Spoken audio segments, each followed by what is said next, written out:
Welcome to the lecture. I'm Cynthia McAllister. The objective of this lecture is to introduce you to some of the processes that explain the social dimensions of the learning cultures model.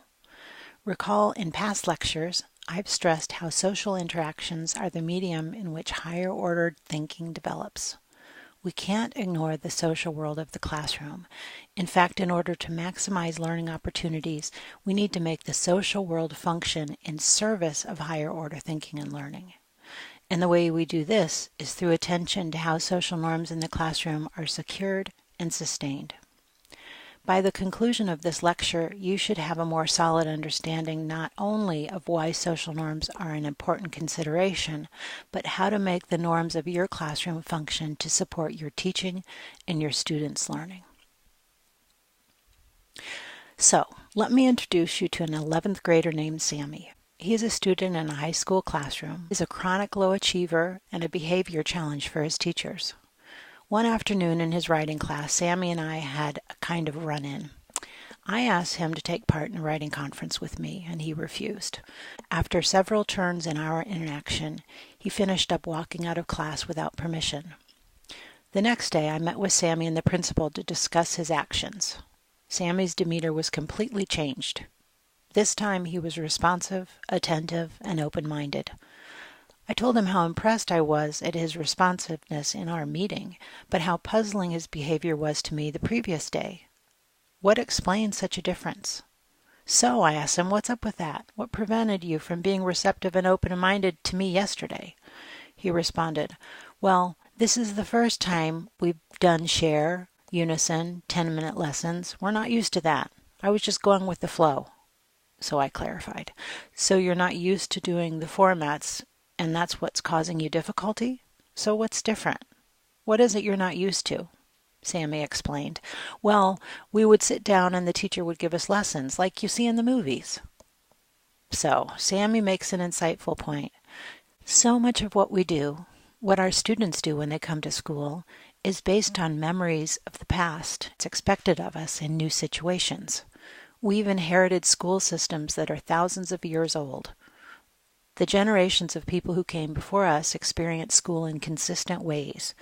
These ways are impressed upon us not only in our direct experience in school, but also through the definitions of education that are transmitted through our culture. Teachers lecture and give lessons, and kids sit down and listen, just like you see in the movies, as Sammy pointed out. Think about it. Think about the protagonist in any mainstream film about a teacher, and you'll see the same archetype. Stand and Deliver, Dangerous Minds, Dead Poets Society are just a few examples of how teachers are portrayed in our classrooms. They are the center of the story, the lead actors in their classroom scripts. This notion of teacher in the cultural imagination is an almost superhuman combination of talent, charisma, and wisdom, and students take seats in the audience and prepare to be awed. As we've explored in the previous lectures, Learning Cultures rejects this idea of teaching and learning in favor of a more active role for students. Instead of teachers being the main protagonists in the classroom script, students are. And they act out the significant pivot points of the story through their participation in the formats. But Sammy has a point. Just like him, most students gauge how they should act in school by going with the flow. They haven't rehearsed their part in the script that expects them to be major characters on the stage of learning. So how do we prep them for their parts? The flow of the classroom is so radically different in a learning cultures classroom than it is in a traditional one, as Sammy pointed out. So you need to assume responsibility to teach your students how to enter their character. In a learning cultures classroom, the social medium is an integral dimension of the curriculum. Every bit as important as the formal curriculum, learning standards, and lesson content. And so students benefit from you providing explicit teaching about how the social world should function and your expectations, how they should function within it. This lecture will offer you a systematic approach to establish, secure, and sustain positive social norms in your classroom by teaching kids how to attend to the established rules, routines, and their roles. But first, let's think about how norms develop. Norms develop over time through social experiences. They are literally born from reciprocal give-and-take interactions with peers and adults. David Olson has proposed a developmental process that explains how a person internalizes social norms. Initially, the seedlings of these norms are planted when a caregiver attempts to hold a child responsible for an action. The child's self-control, or their ability to regulate to what they've learned, represents the growing body of a norm. The transfer of responsibility for normative behavior from adult to child depends on the ability of a child to hold a rule in mind and make a causal connection between the rule and personal action. Children come to school with this cognitive ability, but of course they will have only internalized the norms of the social worlds in which they are participants. Only norms that have been meaningfully exercised in the social world are internalized. But how? Teaching content of any kind is really a matter of teaching norms or conventional ways that things in the world are collectively understood. The sound a letter M makes, or the product of 3 times 3, are taken as facts, but they're really the products of social achievements. They're understandings about certain ideas that have been socially established and accepted broadly as truths. Through teaching, we single out these social facts and do what we can to help our students understand them as significant. Teaching norms is approached in the same way. You've heard the adage, "A fish is the last to find water." Well, it's the same with norms. Like the air we breathe, norms are the medium of our existence. We have so internalized them, at least the norms of the social worlds we're most familiar with, like our homes and workplaces and classrooms, that we take them for granted. We conduct ourselves on automatic pilot, so to speak.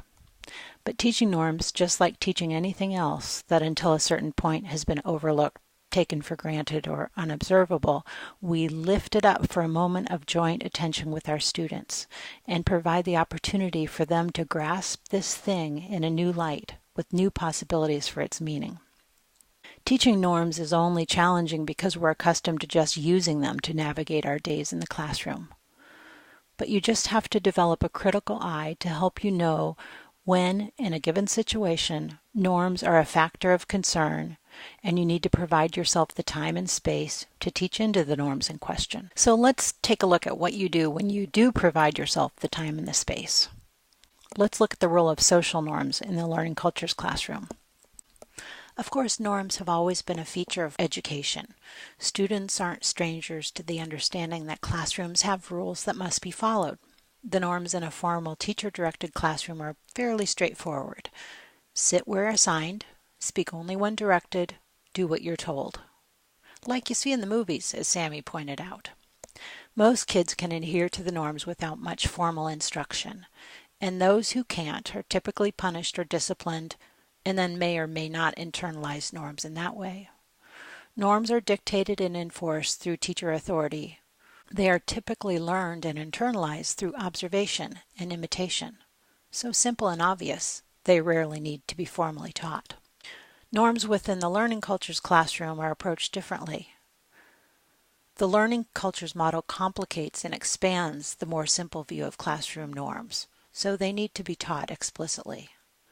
Within the learning cultures model, there are over a half-dozen formats in which students are expected to successfully participate. Each format delineates the rules, roles, and expectations for students.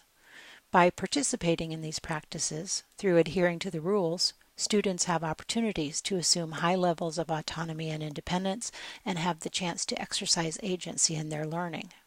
Essentially, the rules exist to provide sufficient freedom for students to learn independence and initiative. But because the rules are so extensive and situation-specific, they need to be taught. When you're introducing students to a format for the first time, you need to make sure that they have a chance to see and read the student section of the rubric. Teach each expectation. Talk about it. Give an example of what it looks like in action. Answer their questions. Then, when you and the students enter the action of the format, continually refer to the rules just as you would if you were playing a game and someone broke a rule. You'd suspend the game, call them out, refer to the rule, remind them of the expectation to play by the rules, and then continue the game. The same thing with the formats. It's like playing a game by the rules. And just like a game, after you teach a child for the first time, you expect them to show more and more independence in playing by the rules independently.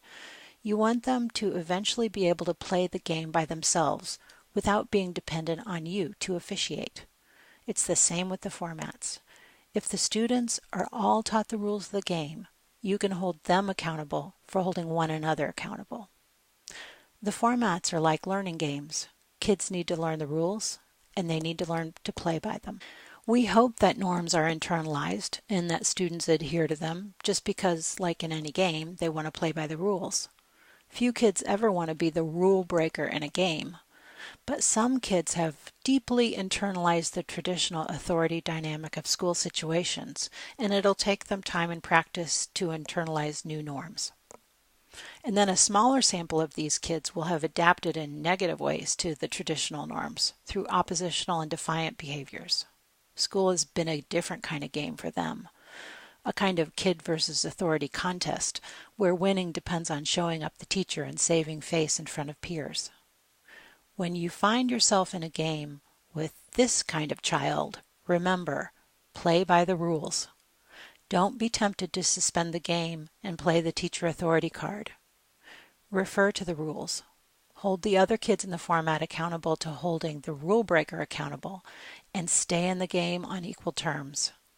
Especially for oppositional and defiant kids, they need to learn the lesson that school is now a fair game and everyone plays by the rules. One truth that the science of psychology has taught me is that humans are essentially wired to play by the rules. Out of an intrinsic need to belong to the group, people adhere to group norms. But if rules exist merely as classroom wallpaper, and teachers and students don't take responsibility to enforce them or use them to play the game, norms will develop by default around the behaviors that occur in the classroom.